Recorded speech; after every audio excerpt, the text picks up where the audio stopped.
In the autumn of 1887, amidst the sprawling plains of western Kansas, a revelation came to light that would permanently alter our perception of human depravity. 47 children, their ages spanning from 6 to 16, were discovered shackled in a cellar below what seemed to be a perfectly ordinary homestead.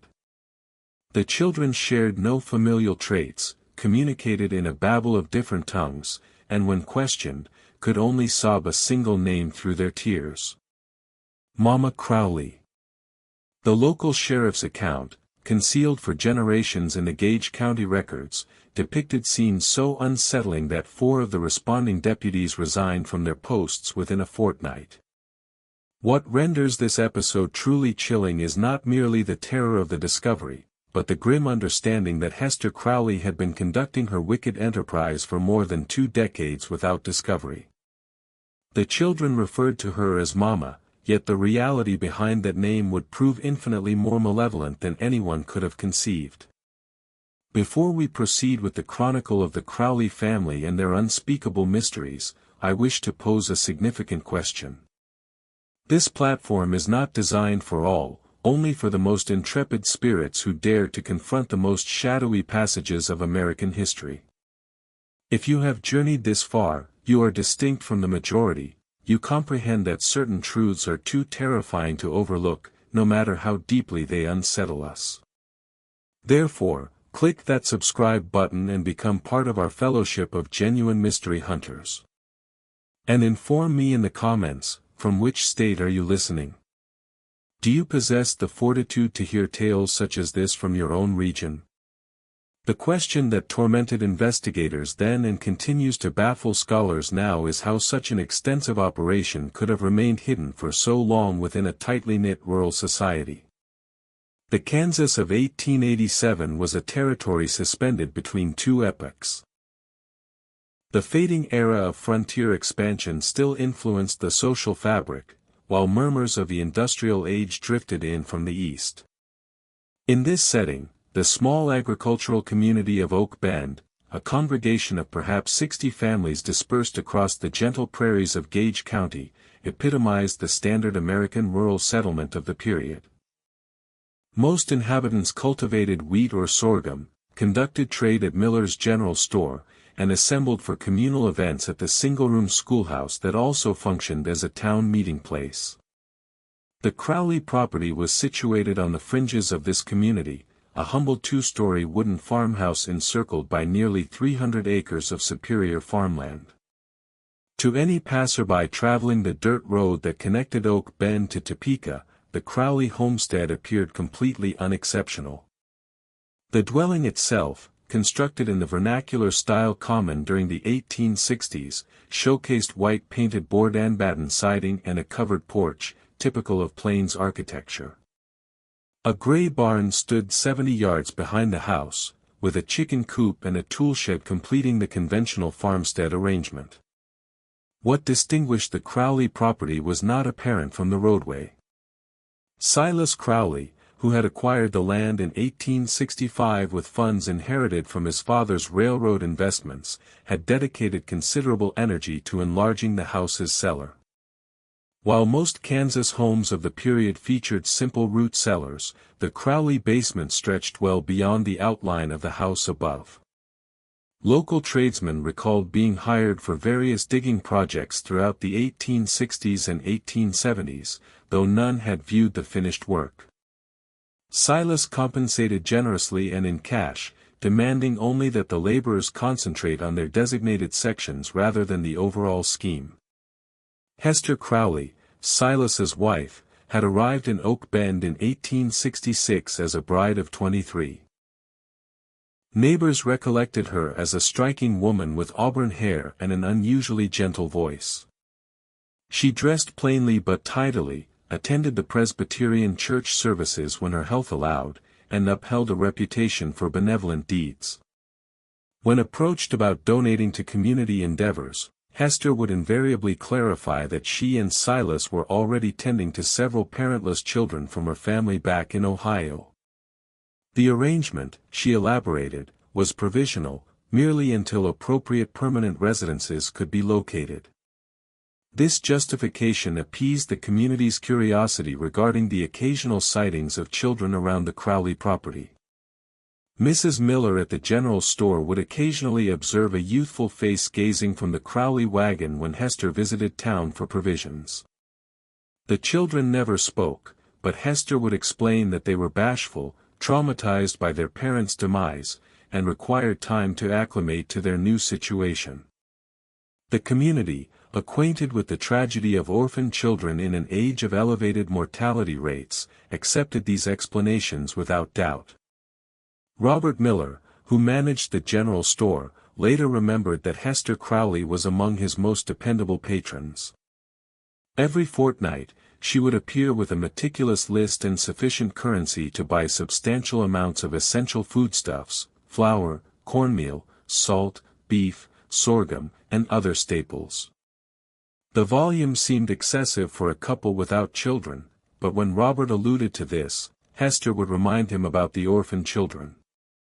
She also bought unusual quantities of basic remedies, clarifying that children from destitute backgrounds frequently arrived with various maladies needing attention.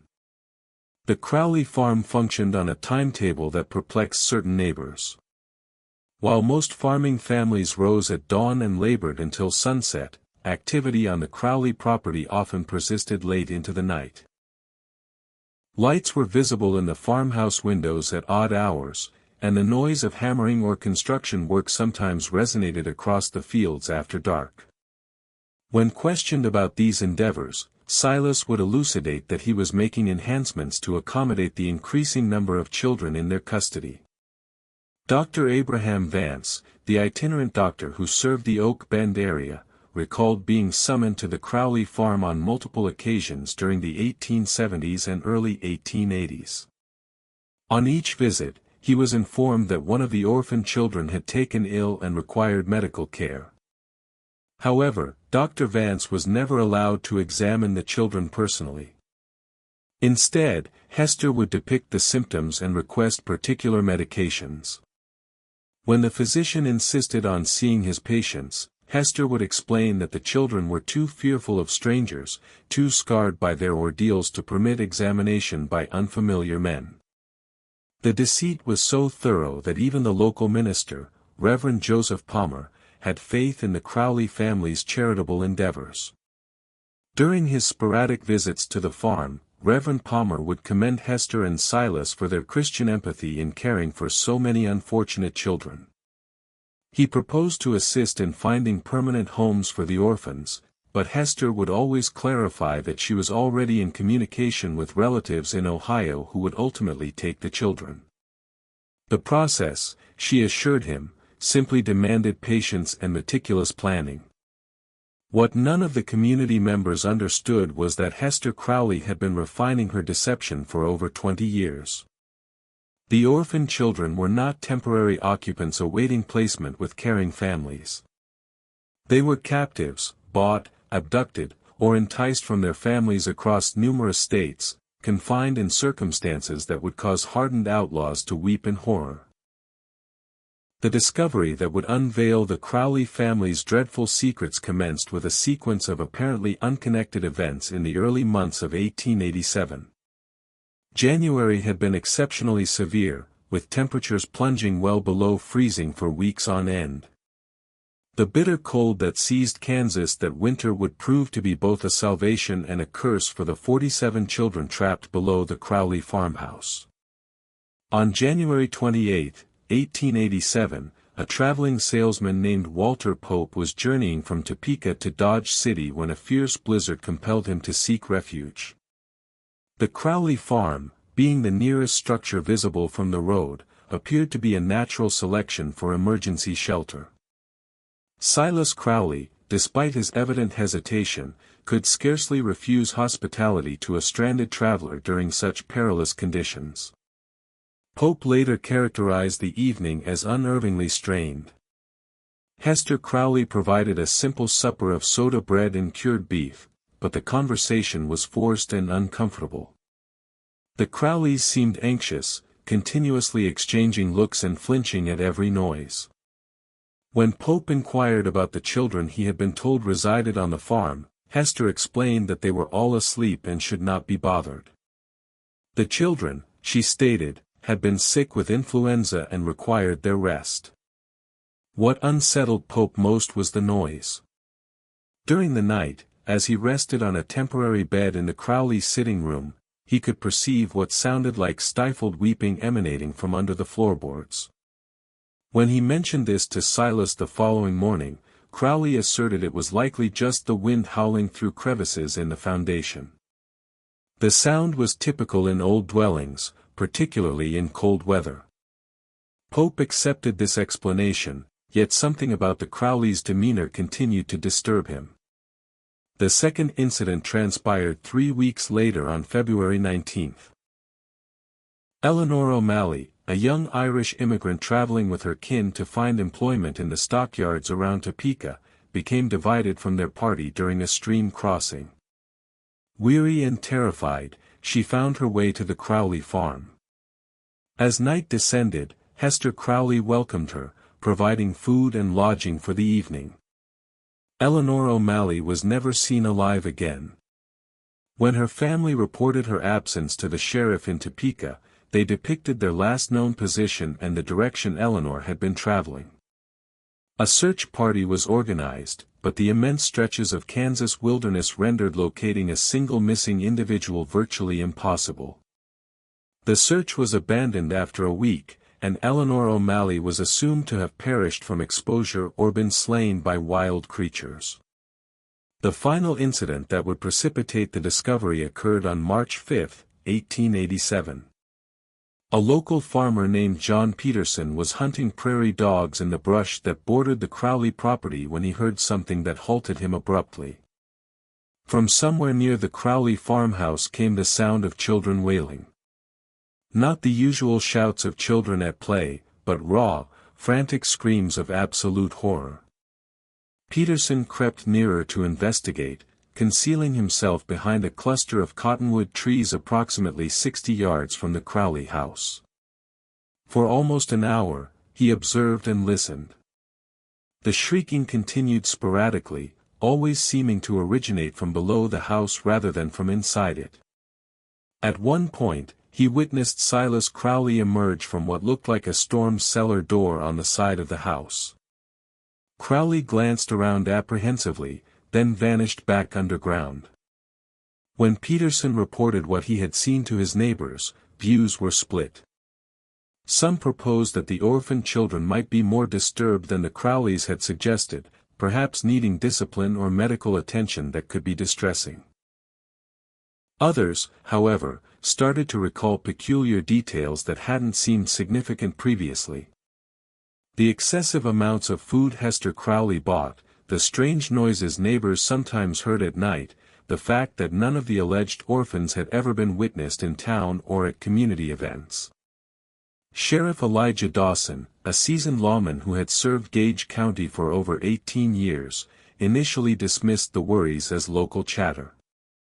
Nevertheless, when John Peterson approached him directly and insisted on filing a formal complaint, Dawson consented to investigate.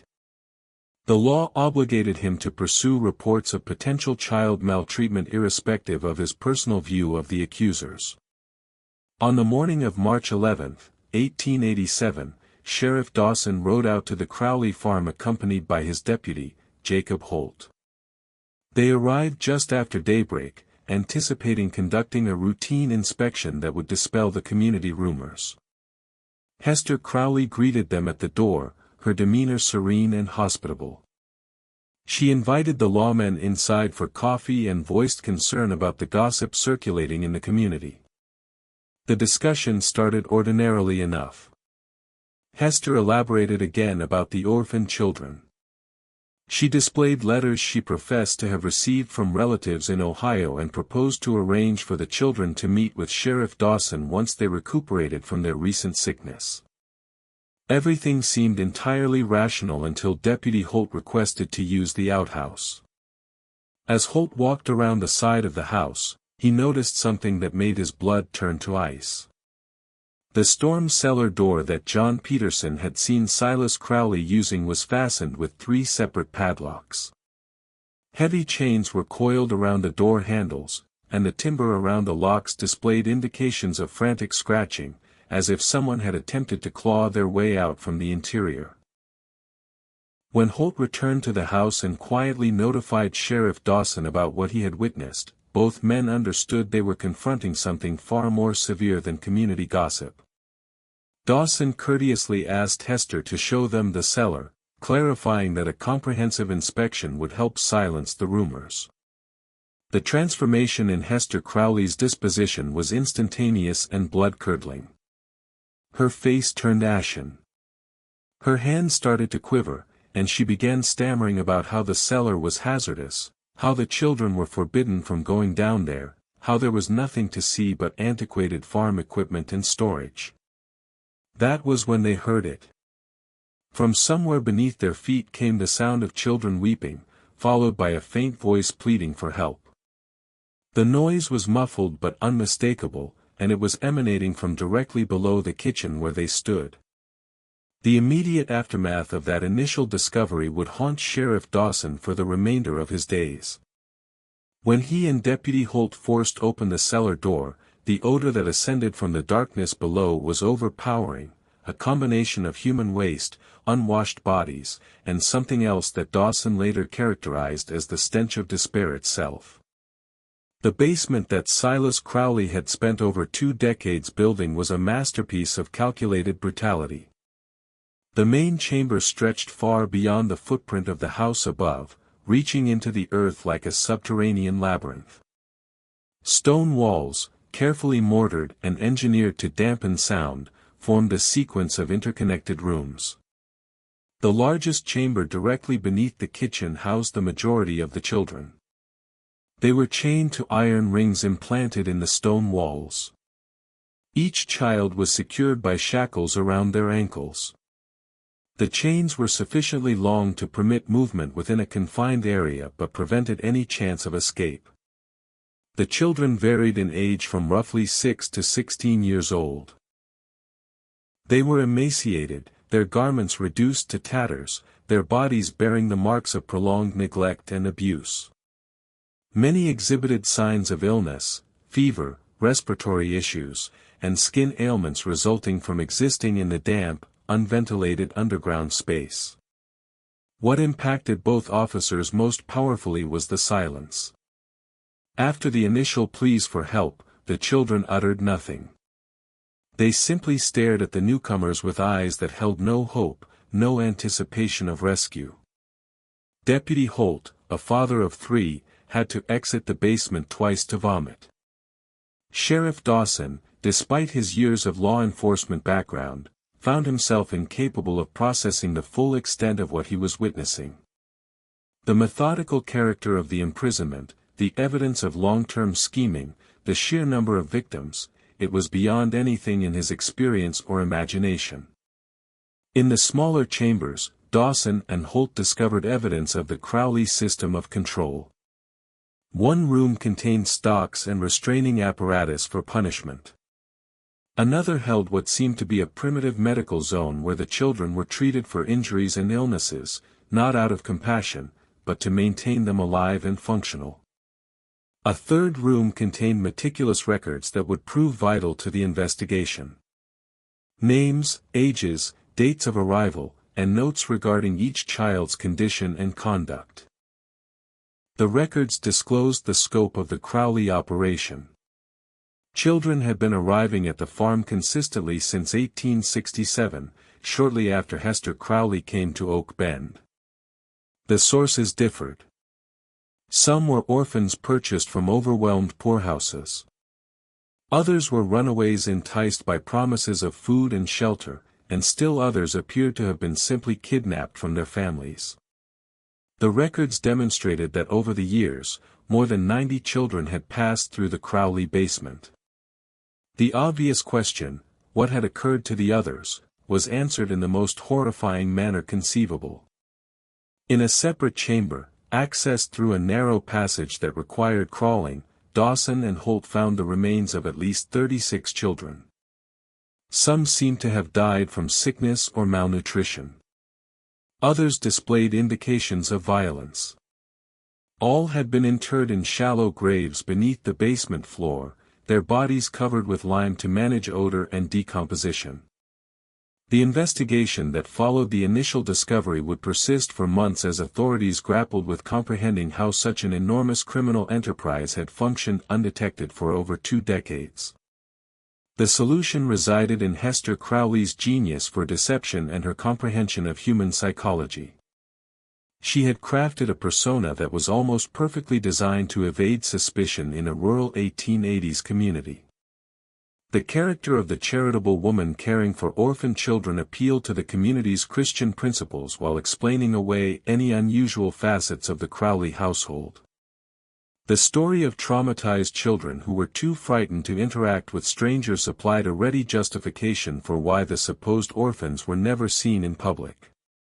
The assertion that permanent homes were being arranged with distant relatives clarified why the children never seemed to depart the farm. Even more ingeniously, Hester had created multiple layers of protection for her operation. The children were instructed to call her Mama, ensuring that if anyone ever overheard them, it would seem like a natural familial relationship.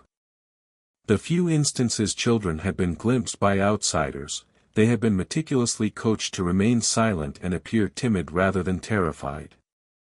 The substantial food acquisitions were explained by the presence of multiple children, while the medical supplies were justified by the alleged poor health of orphaned youngsters. The physical configuration of the operation was equally well planned. The basement construction had been distributed over many years with different laborers handling different aspects of the project. No single craftsman had viewed the complete layout or comprehended the true purpose of the modifications. The soundproofing was efficient enough that even proximate neighbors seldom heard anything dubious. And when they did, the noises could be explained as ordinary farm activities or the normal clamor of children playing. Perhaps most disturbing was the psychological control system that Hester had devised.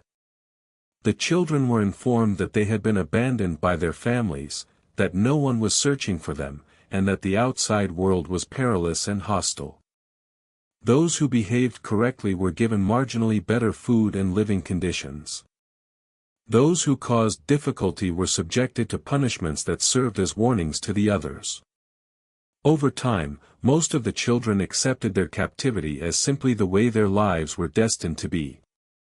The community's reaction to the discovery was one of absolute shock and disbelief. Many inhabitants initially refused to accept that Hester Crowly, the quiet woman who had lived among them for over 20 years, could be capable of such monstrous deeds. Some suggested that she must have been compelled by her husband, or that the entire situation was somehow a misinterpretation. These denials became impossible to sustain as more evidence surfaced. The detailed records discovered in the basement included not just information about the children, but also correspondence with criminal contacts in other states. Hester Crowly had been part of a network that trafficked in children, purchasing and selling young victims across state lines. The Crowly farm was merely one operation in a larger criminal enterprise that extended from Ohio to Texas. As Sheriff Dawson probed deeper into the Crowly case, troubling patterns started to emerge that indicated the operation was far more sophisticated than initially believed. The correspondence found in the basement revealed that Hester Crowly had been in regular communication with at least 15 other individuals across 6 states, all apparently engaged in similar activities. The letters, written in a simple code that was eventually deciphered, discussed merchandise deliveries and quality control in language that plainly referred to human trafficking. One letter, dated just 2 months before the discovery, came from someone identified only as J. Thorpe in St. Louis. Thorpe wrote that he had 5 new items of varying ages and conditions that would be suitable for your requirements. The letter included detailed descriptions of the children, their approximate ages, and their physical states.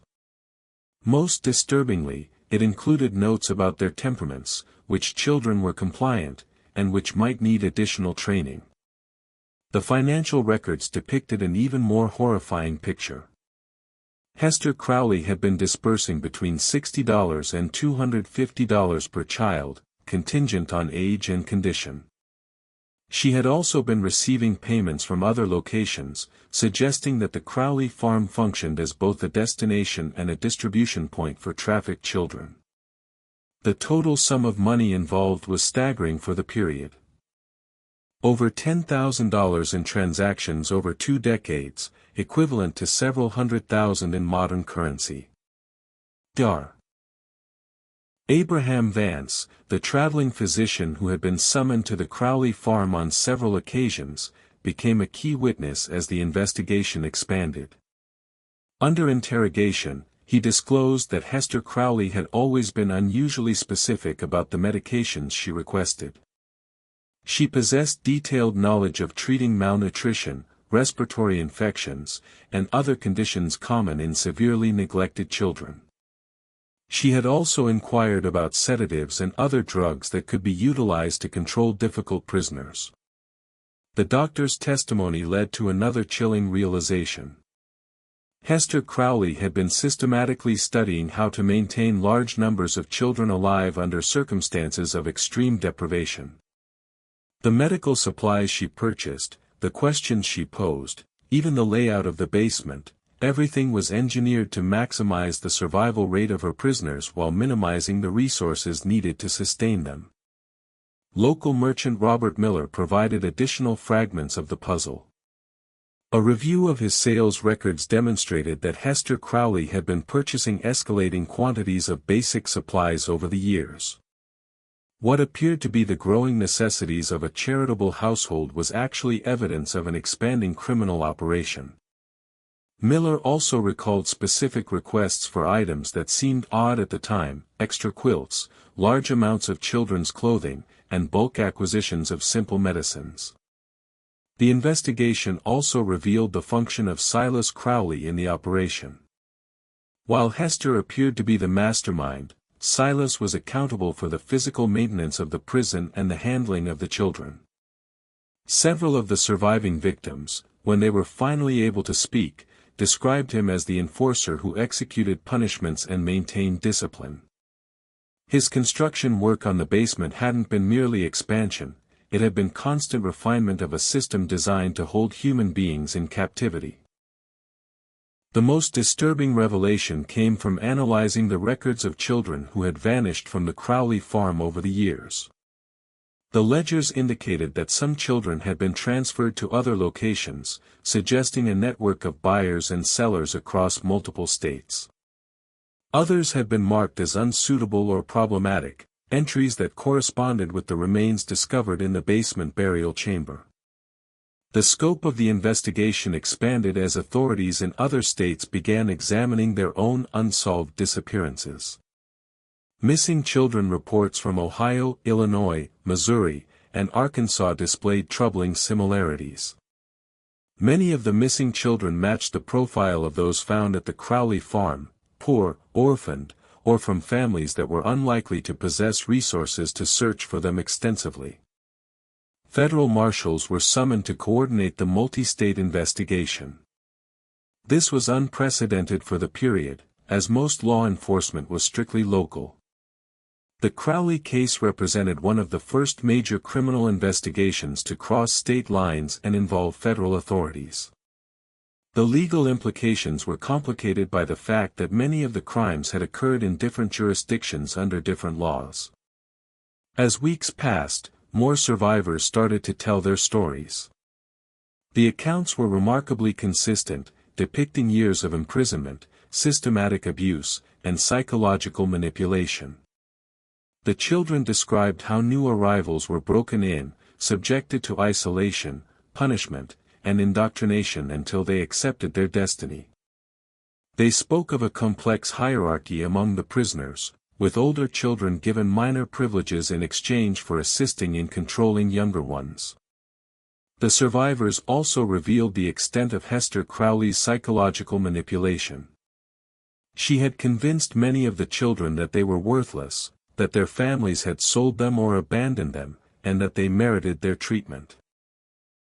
Some of the older children, who had been imprisoned for years, initially resisted rescue efforts because they had been conditioned to believe that the outside world was even more dangerous than their captivity.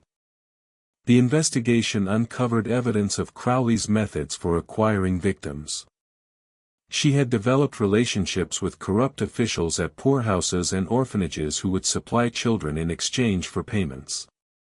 She had also cultivated contacts among criminal elements in major cities who could identify vulnerable children, runaways, street orphans, and others who wouldn't be missed immediately. Perhaps most chillingly, the records demonstrated that the Crowly operation had been expanding in recent years. The number of children being held had increased, and there were plans in the correspondence for establishing similar facilities in other locations. The discovery at the Crowly farm had apparently interrupted a criminal enterprise that was on the cusp of becoming a much larger operation. The breakthrough that would lead to the complete exposure of the Crowly network originated from an unexpected source. Among the surviving children was a girl named Sarah, approximately 14 years old, who had been held longer than any of the others. Unlike the other children who had been broken by their ordeal, Sarah had maintained a spark of defiance and an extraordinary memory for details. Sarah had been abducted from her family's farm in Ohio in 1882 when she was just 9 years old. She remembered everything about her capture, how a woman claiming to be a distant relative had appeared at their farm, how she had been lured away with promises of candies and a trip to town, how she had awakened chained in the Crowly basement. More significantly, she remembered every conversation she had overheard between Hester Crowly and the various visitors who had come to the farm over the years. Sarah's testimony revealed that the Crowly operation was just one component of a much larger network. She had heard Hester discussing other farms, other locations where children were being held. She remembered names, dates, and details about shipments of children being transported between different facilities. Her information supplied law enforcement with their first comprehensive picture of the scope of the criminal enterprise. The most significant revelation came when Sarah described a visit that had occurred just 10 days before the discovery. A well-dressed man had arrived at the farm in a costly buggy accompanied by 2 other men. Sarah had been selected along with 3 other children to be inspected by the visitors. The man had examined them meticulously, checking their teeth, their muscle tone, and their general health like a buyer assessing livestock. The visitor had ultimately decided not to purchase any of the children, complaining that they were too damaged for his purposes. However, he had left behind a letter containing detailed specifications for the type of children he desired to purchase. The letter, which was discovered among Hester Crowly's papers, described requirements for children of specific ages, physical characteristics, and temperaments. The language was cold and businesslike, discussing human beings as commodities to be bought and sold. The letter was signed J. Rutherford, and included a return address in Memphis, Tennessee. When authorities investigated, they discovered that Josiah Rutherford was a wealthy plantation owner who had been purchasing children for years, ostensibly as household servants, but actually for purposes that the investigation would reveal to be even more sinister than the Crowly operation. The Rutherford connection unlocked an entirely new dimension of the case. Southern plantation owners, it appeared, had been utilizing the child trafficking network to acquire workers who would be completely under their control.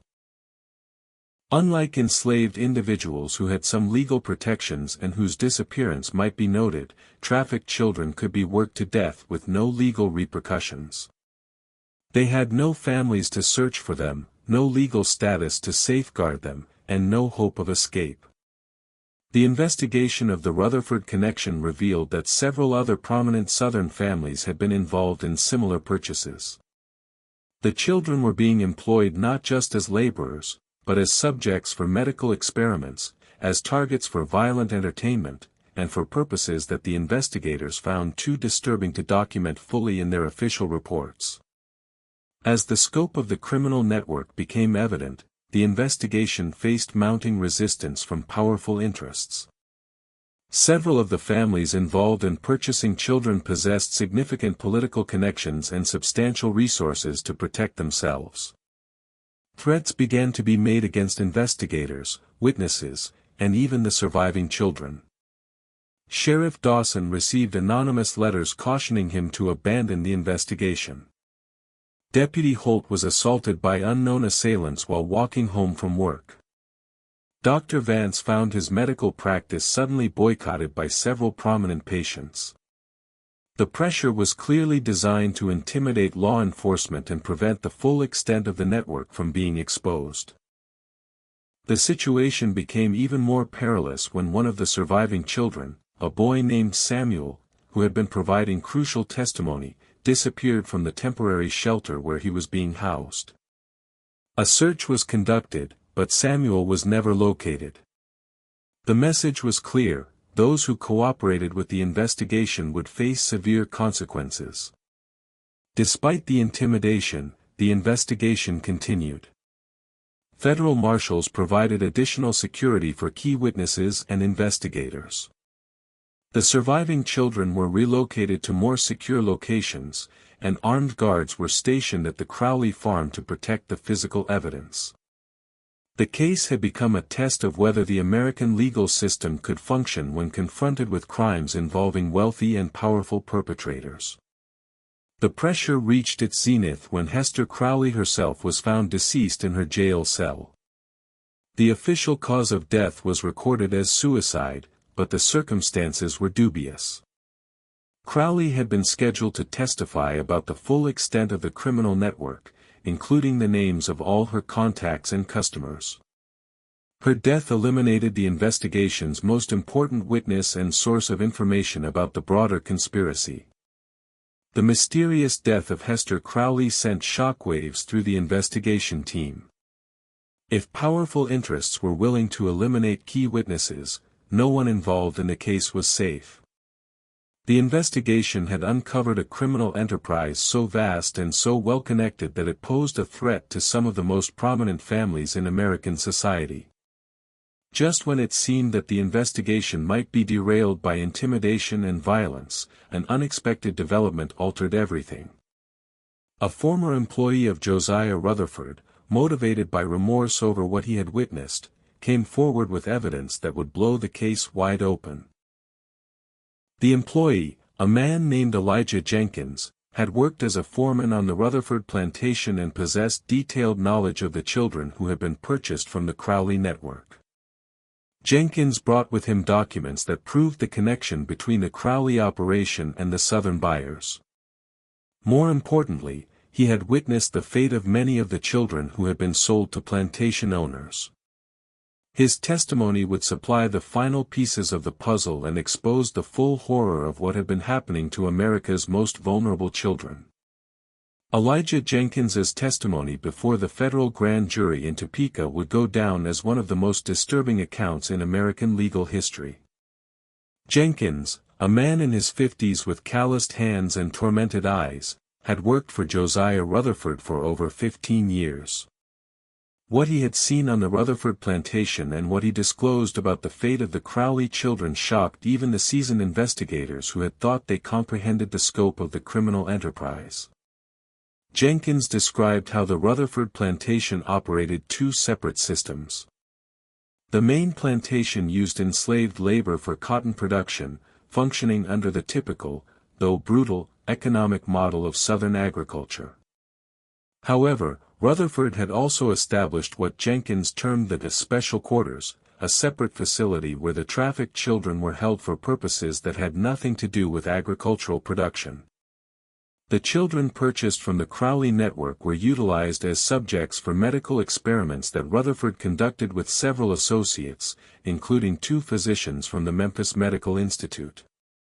The experiments were designed to test the limits of human endurance, to study the effects of various drugs and treatments, and to satisfy the scientific curiosity of men who viewed the children as laboratory animals rather than human beings.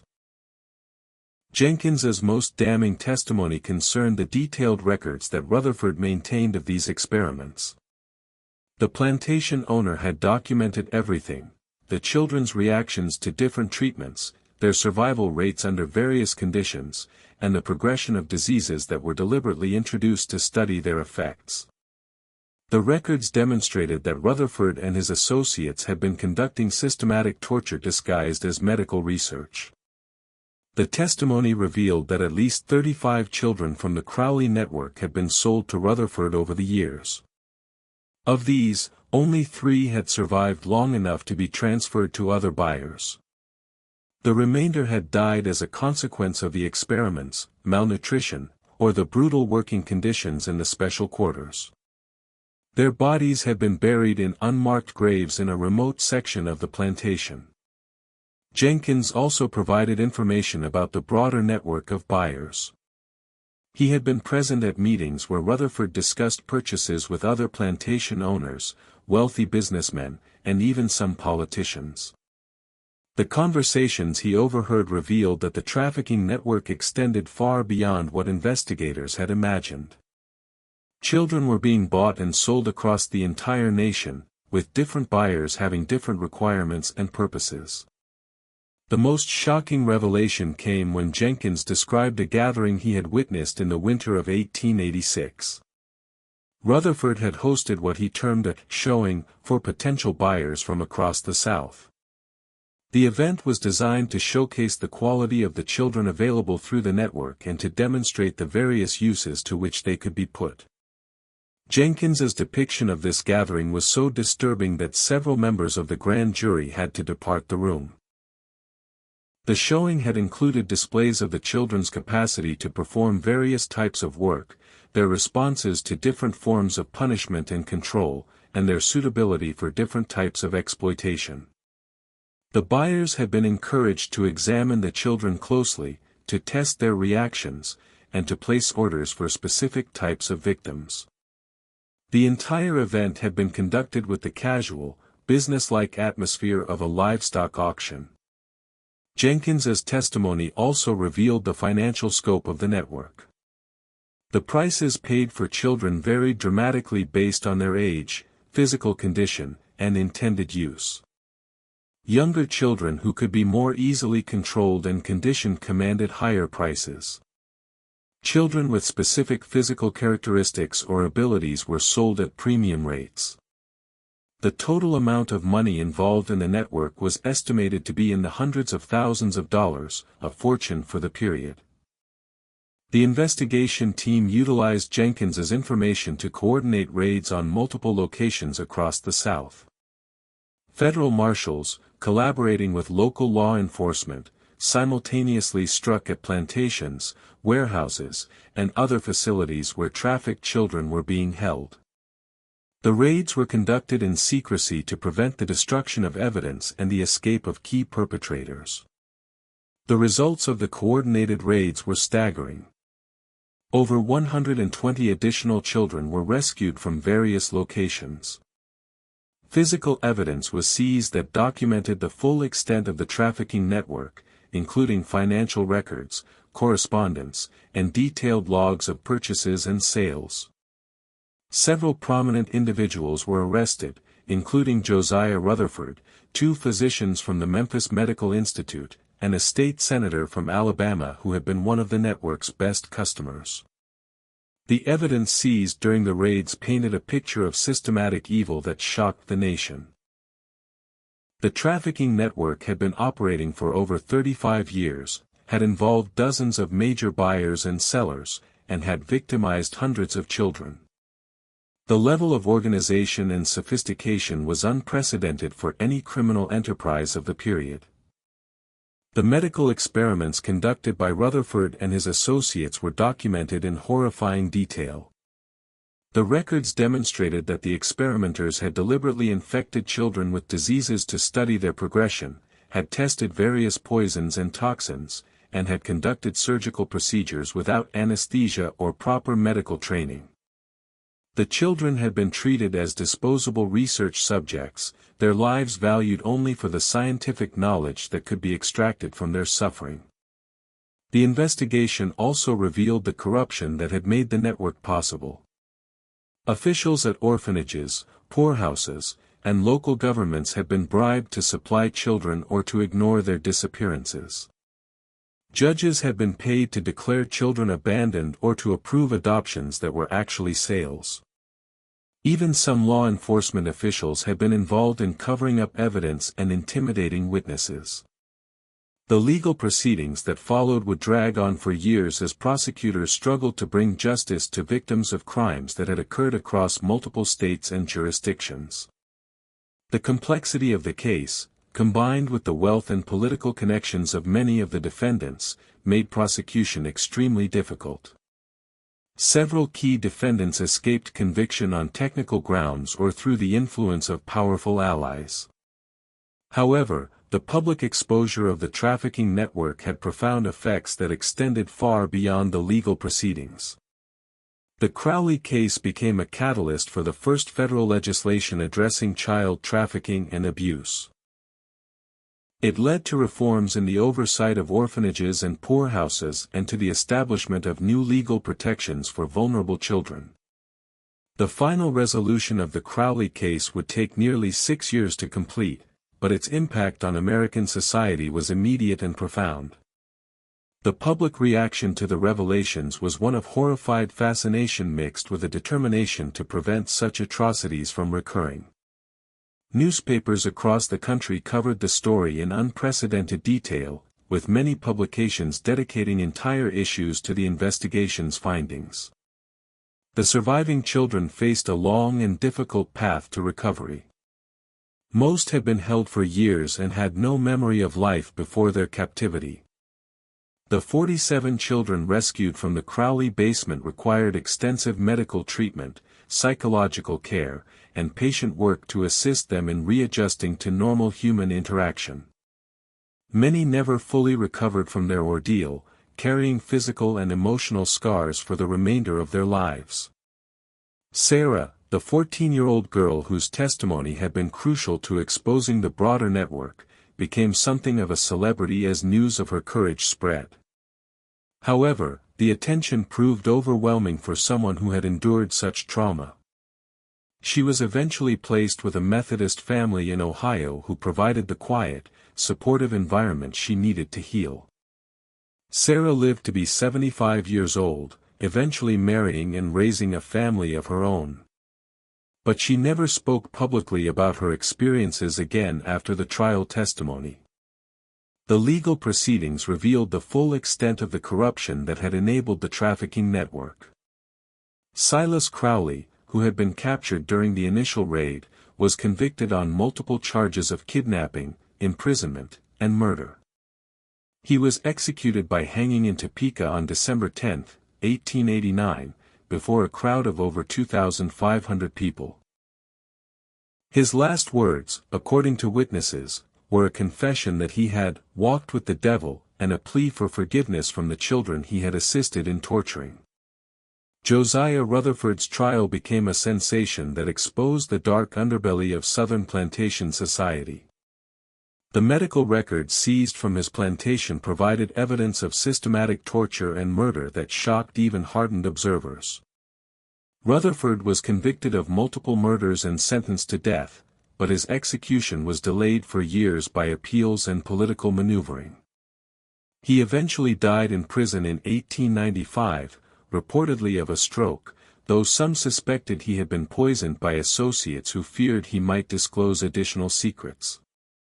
The 2 physicians from the Memphis Medical Institute who had participated in the experiments were expelled from the medical profession and sentenced to long prison terms.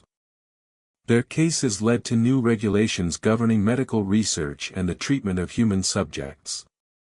The Medical Institute itself faced a scandal that nearly resulted in its closure as investigators revealed that several other faculty members had knowledge of the illegal experiments but had failed to report them. The investigation's most frustrating aspect was the number of powerful individuals who escaped justice despite clear evidence of their involvement. Several wealthy plantation owners fled to Europe before they could be arrested. Others utilized their political connections to avoid prosecution or to receive minimal sentences that didn't reflect the severity of their crimes. A state senator from Alabama who had been one of the network's major customers was censured by his colleagues but never faced criminal charges, despite evidence that he had personally participated in the abuse of several children. The Crowly case left a complex legacy that continues to influence American society to this day. The immediate reforms included the establishment of the first federal laws against child trafficking, the creation of oversight mechanisms for orphanages and institutions that cared for children, and new legal protections for vulnerable minors. However, the case also revealed the limitations of the justice system when confronting wealthy and powerful perpetrators. The psychological impact on the communities involved was profound and lasting. In Oak Bend, Kansas, the discovery shattered the community's self-image as a safe, moral place insulated from the evils of the larger world. Many families moved away, unable to bear the stigma of having lived so close to such horror without recognizing it. The town itself never fully recovered, its population dwindling over the years until it became little more than a ghost town. The case also had a significant impact on American literature and popular culture. Writers and journalists used the Crowly story as the basis for numerous works that explored themes of hidden evil, the vulnerability of children, and the dark side of American society. These works helped to establish what would become a recurring theme in American horror and crime fiction, the idea that monstrous evil can hide behind the most ordinary facades. For law enforcement, the Crowly case represented both a failure and a triumph. The failure to detect the operation for over 20 years demonstrated the limitations of local policing and the ease with which determined criminals could exploit jurisdictional boundaries. However, the successful investigation and prosecution of the network established new standards for interagency cooperation and demonstrated that even the most powerful criminals could be brought to justice. The most enduring legacy of the Crowly case may be the questions it raises about human nature and society's responsibility to protect its most vulnerable members. How could such an extensive criminal enterprise operate for so long without detection? Why did neighbors and community members ignore the warning signs that now seem so obvious?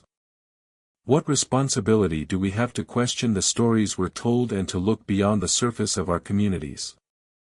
These questions remain as relevant today as they were in 1887. The Crowly case serves as a permanent reminder that evil doesn't always announce itself with dramatic fanfare. Sometimes it resides in the house next door, hidden behind a mask of normalcy and respectability, waiting for someone courageous enough to ask the difficult questions and look beneath the surface.